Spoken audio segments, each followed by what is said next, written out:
So what were some of the things that you wish you knew before you started? Geez, how much time do you have? I mean, pick an investing mistake. I made it. That is the unfortunate thing about investing is you read a lot of books, especially once you discover like Warren Buffett, for example, or like value investing, or different investors have different styles. And when you are young and know nothing, I was just naturally attracted to penny stocks. That was just the thing that was like, I just went right towards them. And my sole logic was if a stock trades for $1, it can double a whole lot faster than a stock that trades for $50. Right? That I I've mean, said that a couple of times. I've said that a couple of times. it, Yeah. it, it makes such sense, right?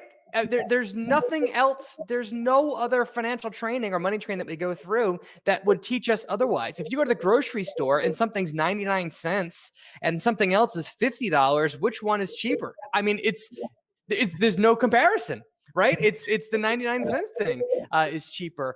The stock market just does not work like that. So I bought a whole bunch of garbage in the beginning with the sole thought of I'll buy this garbage penny stock and I will sell it to somebody in a matter of days for some higher price. And Yeah. that is it. And that's investing. I had wildly varying degrees of success. I couldn't tell you anything about the companies that I was buying. Who is the CEO? No clue. What's the balance sheet? No clue. Are they making revenue? No clue. The only thing I knew was a ticker and a rough story, and that the fact was the stock was trading for $1 or $2. Yeah. So I had lots of disasters doing there, and then from there I had such bad experience with penny stocks that I kind of flipped into the opposite, and I discovered what dividends were. When I discovered what like a dividend was, I was like, this is magical. You just buy a stock and own it, and then cash appears in your brokerage account. So I found stocks that were paying 20% dividends. How can you lose? How can you lose? I'm going to get a 20% in return just by buying and holding this stock. Spoiler, dividends are paid with cash and only strong companies can pay dividends.